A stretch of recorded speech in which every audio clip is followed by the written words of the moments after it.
Question number first देखिए क्या दे रखा आप लोगों को। क्वेश्चन फर्स्ट में है कि एक समतल दर्पण द्वारा एक वास्तविक वस्तु का बनाया गया प्रतिबिंब होता है। आपसे पूछ रहा है कि प्लेन मिरर जो होता है उससे बनने वाली इमेज कैसी होती है। देखिए मान लीजिए ये आपके पास में कोई भी एक प्लेन मिरर है, समतल दर्पण कह सकते हो, एक साइड से पॉलिश होता है। ये वही दर्पण है जिसमें आप अपना चेहरा देखते हो। मान लिया एक व्यक्ति यहां पर खड़ा है, इसको आपने ऑब्जेक्ट कह दिया, तो आपसे पूछा जाएगा इसका प्रतिबिंब कहां बनेगा। तो इसकी जो इमेज बनेगी वो पॉलिश वाले साइड में बनेगी, यानी यहां पर बनेगी इसकी इमेज। अब इस इमेज के बारे में आपको बताना है कि कैसा नेचर है। तीन ऑप्शन दे रखे हैं। सबसे पहले कहेंगे जो इसकी इमेज है वो कैसा है, सीधा प्रतिबिंब बना है, जिसे आप कहोगे इरेक्ट। ठीक है, पहली चीज। सीधा प्रतिबिंब जो होता है वो हमेशा आभासी होता है, यानी आप कह सकते हो वर्चुअल होगा। और आप लोगों को पता है कि समतल दर्पण जो होता है उसकी आवर्धन क्षमता मैग्निफिकेशन इक्वल्स टू +1 होती है। और 1 का मतलब है हमारे पास में कि जो इमेज बनेगी उसका साइज ऑब्जेक्ट के साइज के इक्वल होगा, यानी प्रतिबिंब का जो आकार होगा वस्तु के आकार के समान होता है, वस्तु के आकार के समान। यानी अब ये आप ऑप्शन में ढूंढ लीजिए। पहला क्या कह रखा है, सीधा बनेगा, वास्तविक बनेगा, समान आकृति का। वास्तविक गलत दे रखा है, सीधा बनेगा, आभासी बनेगा और समान आकृति का। तीनों चीजें यहां सही है, बाकी भी चेक कर लेते हैं। उल्टा बनेगा गलत बोल रखा है, वास्तविक गलत बोला है, उल्टा गलत बोल दिया है, आभासी और समान आकृति सी है। यानी फर्स्ट क्वेश्चन का करेक्ट आंसर आपके पास में सेकंड ऑप्शन है। नेक्स्ट क्वेश्चन नंबर सेकंड देखिए क्या दे रखा है। यदि एक वस्तु को सममित रूप से 72 डिग्री के कोण पर झुके हुए दो समतल दर्पणों के मध्य रखा जाता है तो नंबर ऑफ इमेजेस कितनी बनेगी। आप लोगों को ऑलरेडी ट्रिक बता रखी है। मान लीजिए ये हमारे पास में कोई भी दो समतल दर्पण है, इन दोनों समतल दर्पणों के मध्य एंगल जो दे रखा है थीटा आपके पास में, वो क्वेश्चन के अंदर में है 72, थीटा इक्वल्स टू 72। अब साथ में देखिए क्या कर, सममित रूप से 72 डिग्री के कोण पर झुकाकर दो समतल दर्पणों के मध्य रखा जाता है। हमने एक काम किया, यहां पर किसी भी एक ऑब्जेक्ट को रख दिया, वस्तु को रख दिया। यानी देखो सिमेट्रिकल बोला है, सिमेट्रिकल मतलब बीचों बीच रखा हुआ है मध्य भाग पर। अब आपसे पूछा है कि इसके कितने प्रतिबिंब बनेंगे। तो नंबर ऑफ इमेज बनाने के लिए सबसे पहले हमें क्या करना पड़ता, 360 में थीटा का भाग देना पड़ता। थीटा आपके पास 72 है, तो 360 अपॉन 72। अब जब इसको आप काटोगे तो ये बनेगा 5। 5 जो हमारे पास में है वो विषम संख्या है, यानी ऑड नंबर है। और आपको ट्रिक बता रखी है कि ऑड नंबर अगर कभी आता है तो दो केसेस बनते हैं। अगर ऑब्जेक्ट सिमेट्रिकली बीचों बीच रखी हुई है तो एक माइनस करना होता है, और अगर बीचों बीच नहीं है तो माइनस नहीं करके 5 ही आंसर होगा। अब सवाल में कह रहा था सममित रूप से सिमेट्रिकली रखा हुआ है, तो नंबर ऑफ इमेज जो बनेगी वो 5 में से एक माइनस करना पड़ेगा। आपका करेक्ट आंसर जो है कितना आएगा, 4। यानी सेकंड क्वेश्चन का करेक्ट आंसर सेकंड ऑप्शन हुआ दोस्तों। नेक्स्ट क्वेश्चन नंबर थर्ड देखिए क्या कह रखा है। एक वस्तु झील के पानी की सतह से 24 सेंटीमीटर के ऊपर स्थित है। डायग्राम साथ बना लेते हैं। मान लीजिए ये आपके पास में कोई भी लेक हो गई, झील कह दी हम। अब कोई भी ऑब्जेक्ट जो है, वस्तु जो है वो झील के ऊपर स्थित है, यहां पर ऑब्जेक्ट है, और इसका जो डिस्टेंस दे रखा हाइट वो आपके पास सवाल में है 24 सेंटीमीटर। ठीक है, फिर कह रखा है पानी का रिफ्रैक्टिव इंडेक्स इतना है, यानी पानी म्यू इज इक्वल्स टू 4/3 हो गया। आपसे पूछ रहा है पानी के अंदर स्थित एक मछली अगर इस ऑब्जेक्ट को देखती है तो वो कितनी दूर दिखाई देगी। सीधी सी पता है, अगर मछली सघन माध्यम में, डेंसर मीडियम में खड़े होकर रेयर मीडियम में यानी विरल माध्यम में देखती है तो हमेशा जो प्रतिबिंब है वास्तविक स्थिति से थोड़ा सा ऊंचा दिखाई देगा, यानी इसकी जो इमेज दिखाई देगी उसको O डैश पे दिखाई देगी, इस जगह पे। मैं इसको ऐसे बना देता हूं, यहां दिखाई देगी। अब इसकी वैल्यू जो है उसको H डैश कह सकते हैं। अब बच्चा का सर इसकी वैल्यू कैसे निकाले। ट्रिक आप लोगों को बता रखी है कि mu is equals to H dash upon H करके निकाल सकते हैं। म्यू है आपके पास में 4/3, H डैश की वैल्यू निकालनी है और H आपके पास में है 24। इसको काट लीजिए, इससे 8 आ गया। यहां ले जाओगे h dash is equals to हो गया हमारे पास 32 सेंटीमीटर। यानी ये कहा जा सकता है कि 32 सेंटीमीटर की ऊंचाई पे दिखाई देगा। ऑप्शन ढूंढते हैं। पहला क्या कह रखा है, 32 सेंटीमीटर सतह से ऊपर, बिल्कुल सही कह रहा है।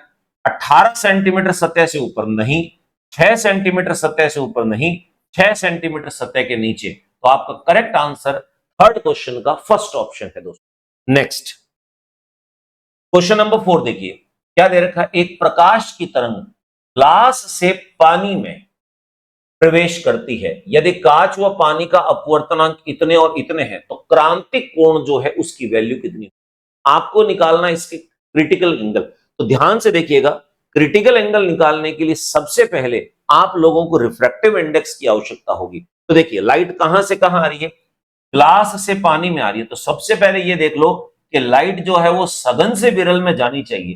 ग्लास का रिफ्रैक्टिव इंडेक्स 1.5 होता है और पानी का होता है 1.33, यानी डेंसर से रेयर में जा रही है। तो हम कहेंगे अगर डेंसर से रेयर में जा रही है तो TIR पॉसिबल होगा। अब देखिए कैसे क्या कह रखा है, मान लीजिए ये हमारे पास में हो गया नॉर्मल, अभिलंब बना दिया हमने ऐसे। थोड़ा सा मैं डॉटेड पार्ट कर देता हूं इसमें ताकि आपको लगेगा कि ये नॉर्मल, ये बन गया हमारे पास। अब ये क्या कह रखा है, इसको तो कह दिया हमने ग्लास, और ये हो गया हमारे पास में वाटर, पानी कह दिया। और सीधी सी बात हमें पता है, अगर कोई भी लाइट डेंसर मीडियम से रेयर मीडियम में आती है तो हमेशा नॉर्मल से दूर हटेगी, ऐसा कह सकते हैं। ये हो गया, ये बना आई, ये बना हमारे पास में आर। अब ध्यान से देखिएगा, क्रिटिकल एंगल की बात कर रहा, तो साथ में आपको पता होना चाहिए कि अगर मुझे आई की वैल्यू क्रांति कोण के बराबर रखनी है तो आर का मान मुझे 90 डिग्री रखना पड़ेगा, क्योंकि क्रिटिकल एंगल का मतलब क्या है, वह आपतन कोण जिस पर आर की वैल्यू 90 डिग्री होती है। तो स्नेल्स लॉ यूज करते हैं। स्नेल्स लॉ कहता है कि mu one sine I is equals to mu two sine are. अब देखो म्यू1 हमारे पास में ये वाला है डेंसर मीडियम का, ये हो गया आपके पास में ग्लास के लिए, और ये हो गया आपके पास में साइन सी कह दिया। म्यू2 आपके पास में रेयर मीडियम होगा जिसको हम वाटर कहेंगे, म्यू वाटर हो गया, मल्टीप्लाई साइन यहां लिख देंगे 90 डिग्री। तो आप ये कह सकते हो कि 90 डिग्री पर ही क्रिटिकल एंगल मिलता है। और साइन 90 की वैल्यू मेरे प्यारे बच्चों कितनी होती है, 1 होती है। ये आपके पास क्या बन जाएगा, mu g sine C is equals to mu W. अब वैल्यू पुट कर दीजिए।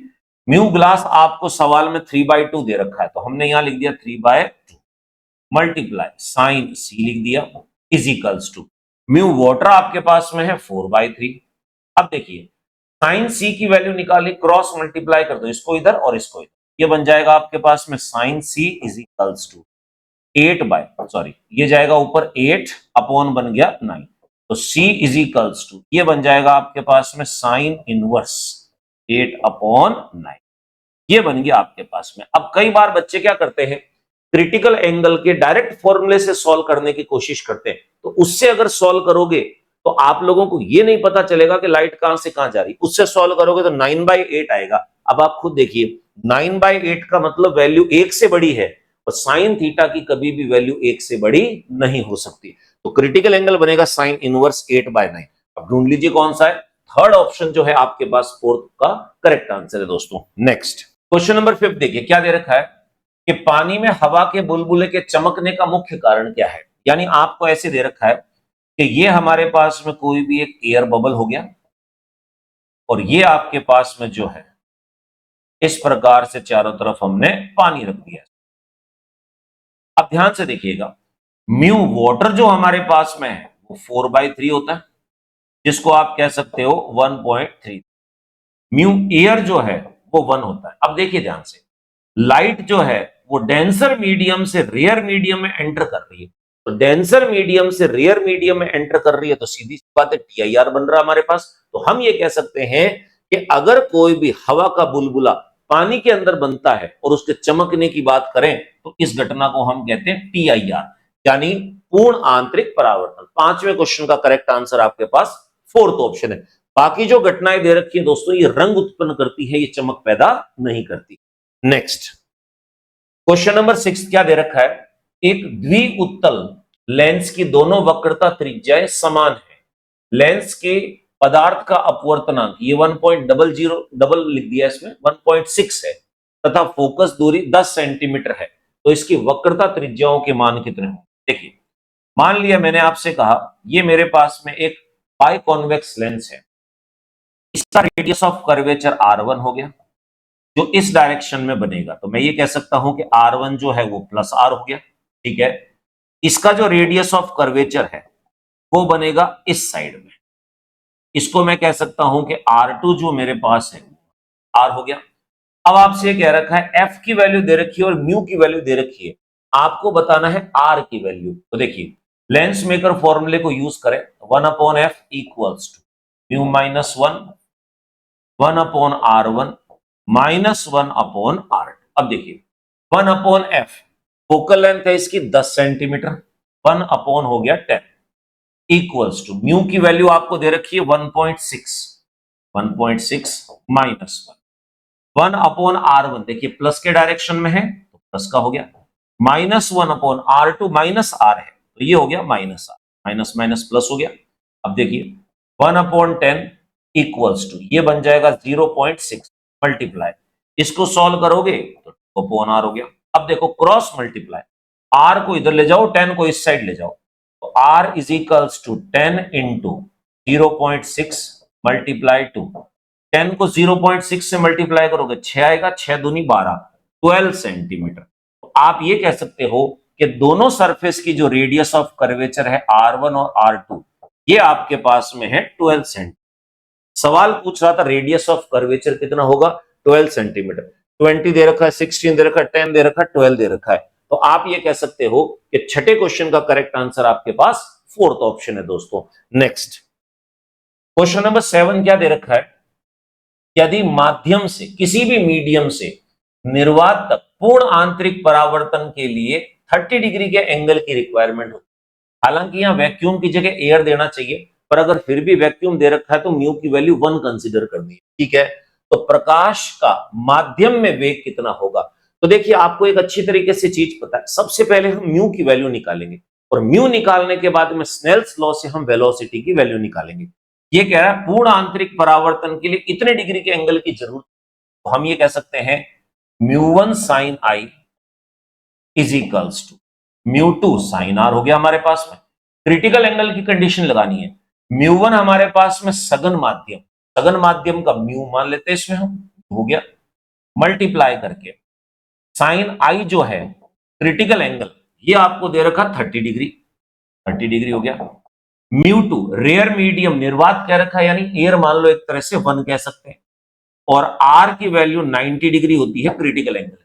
आप कहोगे म्यू इंटू साइन 30 की वैल्यू 1/2 इज इक्वल्स टू 1, म्यू की वैल्यू हो गई आपके पास में कितनी 2। अब स्नेल्स लॉ याद करो, वेलोसिटी की फॉर्म में मैंने आपको बताया था, तो हम ये कह सकते हैं कि mu is equals to C/V लिख सकते हैं, V1/V2 लिखते हैं। म्यू की वैल्यू 1 से बड़ी होनी चाहिए, ऊपर की स्पीड ज्यादा, यानी मीडियम से कहां वैक्यूम के अंदर में एंटर कर रही है, तो ये आपके पास में स्पीड ऑफ लाइट होगा 3 × 10⁸, और इस v की वैल्यू आपको निकालनी है, तो म्यू आपके पास में 2 आ रखा, वहां से v is equals to C/μ 3 × 10⁸ upon हो गया 2, तो काट लो 1.5, तो आप कहोगे 1.5 × 10⁸ मीटर पर सेकेंड। अब ध्यान से देखिएगा, 7वें क्वेश्चन का ये आंसर है, तो कौन सा ऑप्शन दे रखा है, सेकंड ऑप्शन। तो 7th क्वेश्चन का करेक्ट आंसर आपके पास में सेकंड आंसर होगा। जरूरी नहीं है कि क्वेश्चन को डायरेक्ट ही देवे, क्वेश्चन को दो फॉर्म में दे सकता है, वो चाहे तो पहले म्यू निकलवा सकता है, देन उसके बाद में वेलोसिटी की वैल्यू कैलकुलेट होगी। नेक्स्ट क्वेश्चन नंबर 8वां देखिए, उत्तल लेंस द्वारा निर्मित प्रतिबिंब व वस्तु के मध्य की न्यूनतम दूरी होनी चाहिए, यानी किसी भी कॉन्वेक्स लेंस के लिए रियल इमेज बनने के लिए, देखिए हिंदी के अंदर दे नहीं रखा है, इंग्लिश में दे रखा है, यानी किसी भी उत्तल लेंस के लिए वास्तविक प्रतिबिंब बनाने के लिए वस्तु और प्रतिबिंब के बीच की दूरी कितनी होनी चाहिए, यानी ऐसी बात कर रहा है। ये उत्तल लेंस हो गया, ये मुख्य अक्ष हो गई, ये O हो गया आपके पास। अगर ये ऑब्जेक्ट है, मुझे रियल इमेज बनानी है, यानी उल्टा बनना चाहिए, तो इन दोनों के मध्य का जो डिस्टेंस है वो कम से कम आपके पास में 4f होना चाहिए, यानी 4f से ज्यादा होगा चलेगा, 4f चलेगा पर 4f से कम नहीं होना चाहिए। इसका सॉल्यूशन अगर आपको देखना है तो आप YouTube चैनल पे चले जाइए, उसमें प्लेलिस्ट में सेकंड ग्रेड या नीट की प्लेलिस्ट खोल दीजिए, उसमें रे ऑप्टिक्स के सारे क्वेश्चन सॉल्व करके दे रखे हैं, तो वहां पर इसका कंप्लीट सॉल्यूशन मिल जाएगा। यानी कॉन्वेक्स लेंस के लिए रियल इमेज बनाने की ऑब्जेक्ट और इमेज के बीच में मिनिमम डिस्टेंस जो आपके पास में कितना होना चाहिए, 4f होना चाहिए। 8वें क्वेश्चन का करेक्ट आंसर आपके पास फोर्थ ऑप्शन है दोस्तों। नेक्स्ट क्वेश्चन नंबर 9, यदि एक पतले समतलोत्तल लेंस के उत्तल पृष्ठ की त्रिज्या इतनी है और इसके पदार्थ का अपवर्तनांक इतना है, तो लेंस की क्षमता कितनी होगी। क्षमता यानी पावर पूछ रहा था, एफ निकाल लो तो पावर आ जाएगी। अब ध्यान से देखिएगा, आपको जो लेंस की बात कर रहा है, ये लेंस हमारे पास में कैसा प्लेनो कॉन्वेक्स लेंस, हमने कहा कुछ इस टाइप की बात कर सकते हैं। देखिए ये हो गया आपके पास में R1 और ये हो गया आपके पास में R2। R1 निकालने के लिए मुझे इधर जाना पड़ेगा, तो R1 is equals two plus में आएगा, तो त्रिज्या आपको दे रखी है 15 सेंटीमीटर, ठीक है। ये समतल सतह है हमारे पास, प्लेन सरफेस, और प्लेन सरफेस में आपको पता है रेडियस ऑफ कर्वेचर इनफाइनाइट होता है, अनंत, क्योंकि आपस में मिल नहीं सकती। रिफ्रैक्टिव इंडेक्स 1.6 दे रखा है इसमें, तो पहले फोकल लेंथ निकालेंगे, वही आपके पास में पावर जनरेट करेगा। तो लेंस मेकर फॉर्मूले को यूज करें, 1/f equals to mu minus 1/r1 minus 1/r। अब देखिए 1/f इक्वल्स टू म्यू की वैल्यू 1.6 माइनस 1/r1 है 15 माइनस 1 माइनस इन 1/इनफाइनाइट 0 होता है, 15 बच गया आपके पास। 1/f इक्वल्स टू, अब देखो ध्यान से, इसकी बात करें तो ये आ जाएगा आपके पास में 0.6 डिवाइडेड बाय हो गया हमारे पास में कितना 15। अब बच्चा कहे सर ये है सेंटीमीटर में आपके पास, इसमें है सेंटीमीटर में, यानी मैं ऐसे कह सकता हूं f इज इक्वल्स टू 15/0.6 आया, काट दिया, f निकाल लेता हूं, आप इसको 3 से काट लीजिए, 50 आ गया, 2 आ गया, फिर काट लीजिए, ये आ गया आपके पास में 25, तो f इज इक्वल्स टू आ गया 25 सेंटीमीटर, प्लस में है वैल्यू, यानी कॉन्वेक्स लेंस है। अब आपसे पूछ रहा है कि पावर बताइए, तो सेंटीमीटर में अगर f दे रखा है तो p इज इक्वल्स टू होता है 100/f। तो मेरे प्यारे बच्चों 100/f आपके पास में 25, ये कटेगा तो +4 डायोप्टर, यानी जिस लेंस की बात इस सवाल में हो रही है उसकी पावर जो आपके पास में है वो +4 डायोप्टर है, यानी 9वें क्वेश्चन का करेक्ट आंसर आपके पास फोर्थ ऑप्शन है। नेक्स्ट क्वेश्चन नंबर 10 देखिए, क्या दे रखा है, उत्तल लेंस की फोकस दूरी अधिकतम होगी, यानी उत्तल लेंस के लिए अगर फोकल लेंथ की बात करें तो मैक्सिमम किस लाइट के लिए होगी। तो सारा का सारा खेल दोस्तों स्नेल्स के नियम, कॉचीज के नियम पे डिपेंड करता। देखिए मैं आपसे कहूं कि इस प्रकार से हमारे पास में कोई भी एक प्रिंसिपल एक्सिस, देखो होता क्या है, मैं आपको तो, ये हमारे पास में कोई भी एक कॉन्वेक्स लेंस हो गया, ये हमारे पास कोई एक कॉन्वेक्स, ठीक है। जनरली बच्चों को बताने के लिए हम क्या करते हैं कि यहां से एक लाइट आती है, वो एफ पर कंसंट्रेट होती है, पर हमें इतना पता है अगर कोई भी लाइट यहां पर इंसिडेंट होगी तो मेरे प्यारे बच्चों वो लाइट जो है वो व्हाइट लाइट होगी, 7 कलर का कॉम्बिनेशन होगी जिसमें विबग्योर होते हैं। अब सभी कलर जो होते हैं उनका लैम्डा सेम नहीं होता है, जब सभी का लैम्डा सेम नहीं होगा तो लेंस का म्यू भी सबके लिए अलग अलग होगा, और लेंस का म्यू सबके लिए अलग अलग होगा तो आप कहोगे सबका एफ भी सेपरेट होगा, तो क्या होगा, सातों रंग अलग अलग जगह पे कंसंट्रेट होंगे। कंसेप्ट बताऊंगा मैं कैसे। तो देखिए कम से कम सबसे पहले मान लो ये लाइट इकट्ठी हुई यहां पर, फिर उसके बाद में हम बात करते हैं, मान लो ये लाइट सबसे ज्यादा दूरी पर इकट्ठी हुई। अब आपको यह बताना है कि फोकल लेंथ किसका कम होगा और किसका ज्यादा होगा।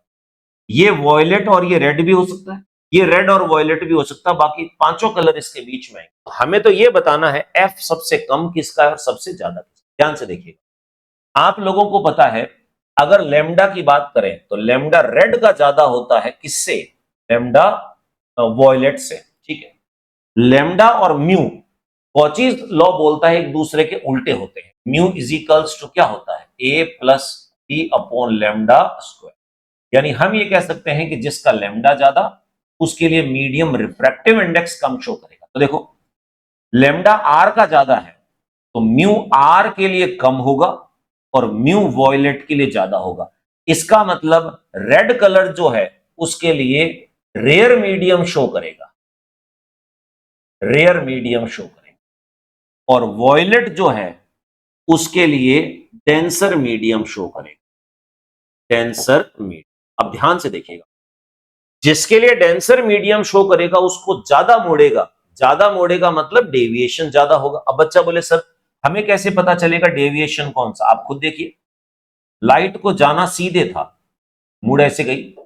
डेविएशन की बात करें, देखो येलो का डेविएशन तो ये हुआ, व्हाइट वाले का डेविएशन ये हुआ। अब आप कहोगे कि डेंसर मीडियम वॉयलेट के लिए है, इसका मतलब वॉयलेट कलर जो है उसका डेविएशन ज्यादा होगा, सबसे ज्यादा मुड़ेगी। तो सबसे ज्यादा मुड़ेगी मतलब जल्दी इकट्ठी हो जाएगी। डेविएशन जो है वो सबसे ज्यादा होगा, इसका मतलब जल्दी इकट्ठी हो जाएगी, और जल्दी इकट्ठी होगी तो उसकी फोकल लेंथ भी क्या होगी? कम होगी। तो हम ये कह सकते हैं सबसे कम फोकल लेंथ होगी वॉयलेट की और सबसे ज्यादा होगी रेड की। तो ये वाला जो कलर है आपके पास में वॉयलेट होगा, ये आपके पास में क्या होगा? Red colour. तो वॉयलेट से रेड की तरफ जाना। अब सवाल क्या पूछ रहा है? सबसे ज्यादा किसका होगा? तो सबसे ज्यादा की बात करें तो रेड का होना चाहिए। देखिए जरा रेड है कि नहीं। ऐसे लिख सकते हैं VIBGYOR, जरूरी नहीं कि रेड हो, कोई भी हो सकता है। इसके लिए एफ की वैल्यू मैक्सिमम होगी क्योंकि सबसे कम विचलन डेविएशन होगा, और इसके लिए एफ की वैल्यू सबसे कम होगी, सबसे ज्यादा डेविएशन विचलन होगा।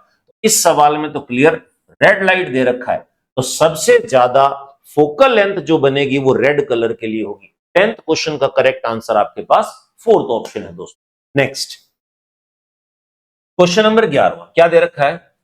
दो लिक्विड है एक्स और वाई जिनमें प्रकाश की वेवलेंथ इतनी और इतनी है।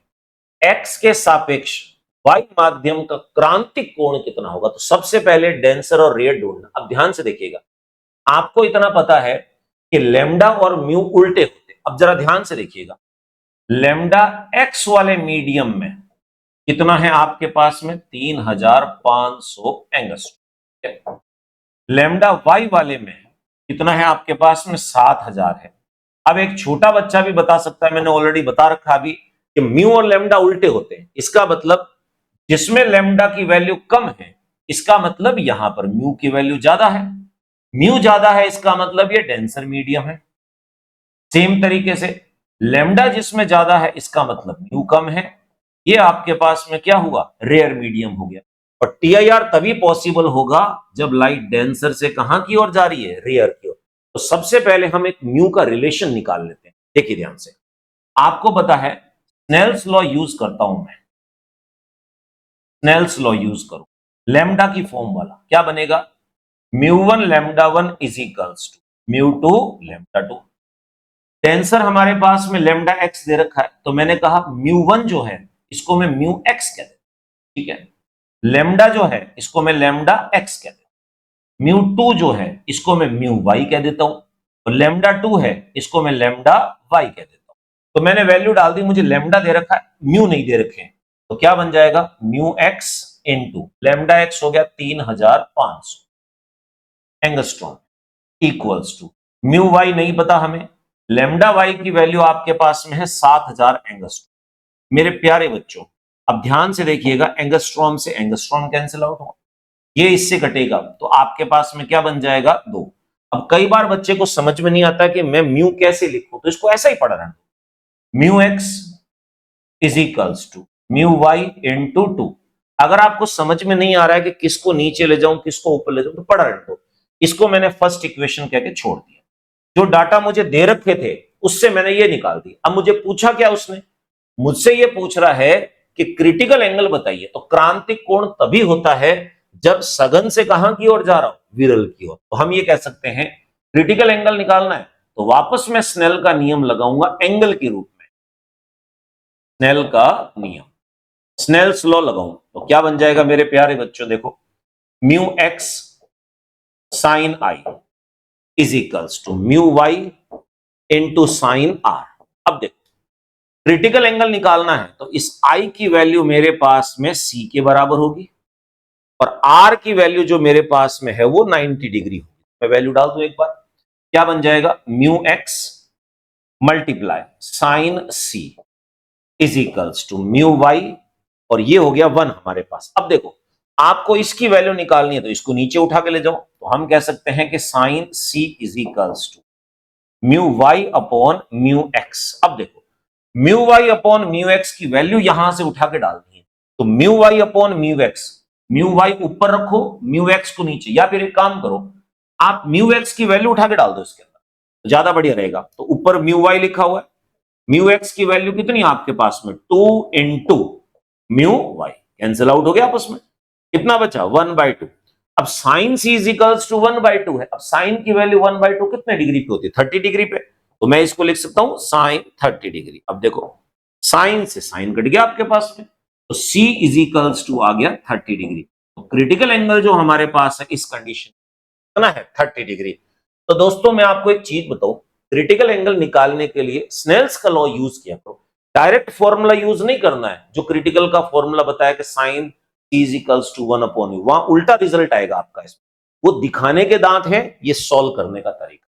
11वें क्वेश्चन का correct answer third option. Next question number 12 देखिए क्या दे रखा है, 10 सेंटीमीटर फोकस दूरी के उत्तल लेंस से 5 सेंटीमीटर दूरी पर एक वस्तु को रखा जाता है तो प्रतिबिंब कहां बनेगा। अब देखो एफ दे रखा आपको ये 10 सेंटीमीटर, ऑब्जेक्ट रखा हुआ है कहां पर 5 सेंटीमीटर, यू की वैल्यू देखो 0 और एफ के बीच में, तो सीधी सी बात है कि वर्चुअल आभासी और सीधा प्रतिबिंब बनेगा। अब आपसे वो पूछ रहा कैसा कैसा बनेगा और लोकेशन और पूछ रहा, पहले तो हम वैल्यू पुट कर देते हैं। देखिए सॉल्व करें, साइन कन्वेंशन यूज करना पड़ेगा, u इज इक्वल्स टू आपके पास में आएगा -5 सेंटीमीटर परिपाटी, कॉन्वेक्स लेंस उत्तल लेंस के लिए प्लस में होता है +10 सेंटीमीटर, v की वैल्यू आप लोगों को निकालनी है तो फॉर्मूला बन जाएगा 1/f equals to 1/v minus 1/u, 1/f 10 centimetre, 1/v निकालना है 1/-5 प्लस बन गया, साइड शिफ्ट करो 1/10 minus 1/5 equals to 1/v, LCM ले डालो 10 आ गया आपके पास, 1 माइनस 2 -1/10, तो v इज इक्वल्स टू आप कहोगे -10 सेंटीमीटर। लोकेशन हम बता सकते हैं कहां की ओर बन रहा है, माइनस बोल रहा है तो लेफ्ट साइड में बन रहा है, बाईं ओर बनेगा, ठीक है। कहां पर बनेगा 10 सेंटीमीटर यानी f पर बन रहा है इसमें, ठीक है। कैसा बनेगा वो मैग्निफिकेशन निकालेंगे, आवर्धन क्षमता अपॉन यू -10 अपॉन आपके पास में हो गया u की वैल्यू तो वो -5 है, ठीक है इसमें, तो आप कहोगे ये बन जाएगा +2। प्लस जो होता है वो बताता है आभासी है, वर्चुअल, वर्चुअल आभासी सीधे होते हैं, इरेक्ट होंगे, और 2 बता रहा है इसमें आकार में बड़ा होगा, डबल हो जाएगा, आकार में बड़ा बनेगा। अब क्या पूछ रहा है जरा ध्यान से देखिएगा, वास्तविक बनेगा यही गलत बोल दिया इसने, वास्तविक बनेगा यही गलत बोल दिया, आभासी बनेगा बिल्कुल सही है, बड़ा बनेगा और लेंस से 10 सेंटीमीटर की, तो सही हो गया थर्ड। आभासी बनेगा यहां गलत बोल दिया छोटा, और 10/3 गलत बोल दिया, यानी 12वें क्वेश्चन का करेक्ट आंसर आपके पास थर्ड ऑप्शन है। नेक्स्ट क्वेश्चन नंबर 13 क्या दे रखा है, यदि एक वस्तु को समतल दर्पण के पास v वेग से गति करवाई जाती है तो उसका प्रतिबिंब वस्तु के सापेक्ष किस वेग से गति करेगा। तो यहां पर थोड़ा सा आपको दिमाग लगाना पड़ेगा दोस्तों, ये ट्रिक है जो ऑलरेडी कई बार मैं आपको बता चुका हूं। मान लिया कोई भी एक ऑब्जेक्ट, वस्तु जो है वो v वेग से दर्पण की ओर आ रही है, तो आपको पता है कि जो इसकी इमेज है वो भी दर्पण की तरफ जाएगी। अब यहां स्पीड का ध्यान से सुनिएगा, इमेज की स्पीड ऑब्जेक्ट की स्पीड के सेम होती है, परंतु यहां सापेक्ष पूछ रहा है, रिस्पेक्ट में पूछ रहा है, रिलेटिव पूछ रहा है, और आपको पता है कि रिलेटिव स्पीड अगर दो ऑपोजिट डायरेक्शन में जाती है तो चीजें प्लस होती है। सवाल क्या पूछ रहा है, आपसे पूछ रहा है स्पीड, यानी स्पीड पूछ रहा है। किसकी स्पीड, प्रतिबिंब की वस्तु के सापेक्ष में। हम कहेंगे speed of the image with respect to object. अब जरा ध्यान से देखिए, दोनों का डायरेक्शन ऑपोजिट है। रिलेटिव स्पीड में बता चुका हूं, सेम डायरेक्शन में माइनस करते हैं, ऑपोजिट डायरेक्शन में प्लस करते हैं। ये बन जाएगा v प्लस वी, यानी आपके पास में कितना आएगा 2v। यानी ऑब्जेक्ट की स्पीड के सेम इमेज की स्पीड होगी, परंतु इमेज की स्पीड ऑब्जेक्ट के रिस्पेक्ट में डबल हो जाएगी, तो 2v हमारा आंसर होगा। तो 2v कौन सा है, 13वें क्वेश्चन का करेक्ट आंसर आपके पास थर्ड ऑप्शन है। नेक्स्ट क्वेश्चन नंबर 14 क्या दे रखा है, उत्तल लेंस के किसी प्रयोग में वस्तु की उत्तल लेंस के किसी प्रयोग में वस्तु को फोकस दूरी से 20 सेंटीमीटर दूरी पर रखा जाता है और इसका प्रतिबिंब जो है वो फोकस से 5 सेंटीमीटर दूरी पर बनता है, तो उत्तल लेंस की फोकस दूरी क्या होगी। दोस्तों न्यूटन्स लॉ काम आता है इसमें, न्यूटन्स लॉ। न्यूटन्स लॉ क्या कहता है, थोड़ा सा बेसिक डिटेल में आपको समझा दूं। मान लो ऐसा कुछ दे रखा है, ये प्रिंसिपल एक्सिस हो गई, मुख्य अक्ष। यहां पर हमारे पास में एक कॉन्वेक्स लेंस है, ये हो गया इसका एफ, ये भी हो गया इसका एफ। ऑब्जेक्ट को हमने यहां रखा, हालांकि ऑब्जेक्ट का डिस्टेंस ओ से होता है और डिस्टेंस एफ से दिया हुआ है। ये डिस्टेंस आपके पास x1 कह दिया वस्तु का। प्रतिबिंब बन रहा है, इधर इमेज बन रही है, हालांकि इमेज का डिस्टेंस लेंस से होता है, डिस्टेंस आपको दे रखा है एफ से। हो गया इसमें। आपसे पूछा है कि इसकी फोकल लेंथ कितनी होगी। न्यूटन्स लॉ कहता है कि F equals to under root x1 into x2। अगर ऑब्जेक्ट और इमेज दोनों की डिस्टेंस f से दी गई हो और फिर आपसे फोकल लेंथ पूछी हो तो न्यूटन्स लॉ यूज करना। तो देखिए F is equals to root में x1 कितना आपके पास में 20, x2 कितना है 5, अंडर रूट बन गया हमारे पास कितना 100, ये बन जाएगा आपके पास में 10 सेंटीमीटर। तो फोकल लेंथ जो उस लेंस की है वो 10 सेंटीमीटर है। तो देखिए 10 सेंटीमीटर आपको फोर्थ ऑप्शन दे रखा है। 14वें क्वेश्चन का करेक्ट आंसर आपके पास फोर्थ ऑप्शन होगा। नेक्स्ट क्वेश्चन नंबर 15 क्या दे रखा है, जब प्रकाश की किरण म्यू अपवर्तनांक वाले माध्यम में प्रवेश करती है तो यह ज्ञात होता है कि अपवर्तन कोण का मान आपतन कोण का आधा है। यानी आपसे क्या कहा गया है, angle of refraction is half the angle of incident. तो आपतन कोण का मान बताइए। थोड़ा सा डायग्रामेटिकली हम समझेंगे इसको। ये मान लो ऐसे दे रखा आपको, ये हमारे पास में कोई भी एक नॉर्मल बना दिया हमने अभी। यहां पर आपने एक लाइट बनाई ऐसे, ये लाइट जो है आपको इतना पता है जब प्रकाश की किरण म्यू अपवर्तनांक वाले माध्यम में प्रवेश करती है तो यह प्रक्षित होता है कि अपवर्तन कोण जो है का मान आपतन कोण का आधा है। अब ध्यान से सुनिएगा अच्छी तरीके से, यहां पर किसकी वैल्यू कितनी है, अपवर्तन कोण जो है, एंगल ऑफ रिफ्रैक्शन जो हमारे पास में है वो हाफ हो गया। इसका मतलब ये वाला जो एंगल होगा ये आधा बनेगा। तो मेरे प्यारे बच्चों, आधा बनने का मतलब लाइट कहां से कहां एंटर कर रही है, लाइट किसी रेयर मीडियम से डेंसर मीडियम में। अगर ये अभिलंब से दूर मुड़ती तो हम ये कह सकते थे कि डेंसर से रेयर में जा रही है। इसको मैंने आई कह दिया और इसको आर कह दिया। अब लाइट किसमें, म्यू रिफ्रैक्टिव इंडेक्स वाले मीडियम में एंटर कर रही है। इसका हमें म्यू नहीं पता। दो तरीके हैं, या तो 1 कंसीडर कर लीजिए या कुछ और कंसीडर करके सॉल्व करना।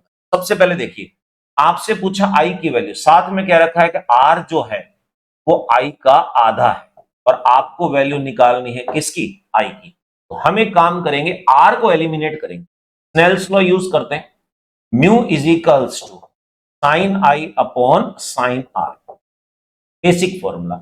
म्यू रिफ्रैक्टिव इंडेक्स दे ही रखा आपको, साइन आई निकालना है मुझे, साइन आर, आर की वैल्यू हमारे पास में हो जाएगी आई बाय 2। अब देखो मैथमेटिक्स में एक फॉर्मूला होता है, sine two theta is equals to sine theta cos theta. तो तो आपको क्या करना है, यहां जो थीटा लिखा हुआ उसकी आधी वैल्यूज यहां होनी चाहिए।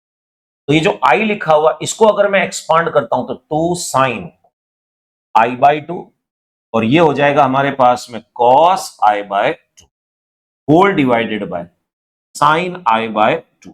देखो ये कैंसिल आउट हो गया आपस में, बचा कितना, म्यू के साथ लिख देता हूं, mu is equals to 2 cos i by 2। अब ध्यान से देखिएगा, इस 2 को हम नीचे शिफ्ट करेंगे तो आपके पास आ जाएगा mu upon 2 is equals to cos i by 2 हो गया। अब देखो कॉस को शिफ्ट करो इस साइड में तो ये बन जाएगा cos inverse mu upon 2 is equals to i by 2। अब कई बार बच्चे क्या 2 को 2 से काटने की कोशिश करते हैं, नहीं ये कटेगा नहीं, ये कॉस के अंदर लिखा हुआ ये बाहर लिखा हुआ, ये 2 आके इधर चला जाएगा, आई इज इक्वल्स टू बनेगा 2 कॉस इनवर्स म्यू अपॉन 2। अब ढूंढ लीजिए दोस्तों कौन सा आपके पास में करेक्ट आंसर होगा, 2 cos inverse mu by 2, 2 cos inverse mu by 2। देखिए 15वें क्वेश्चन का करेक्ट आंसर आपके पास में फर्स्ट ऑप्शन है।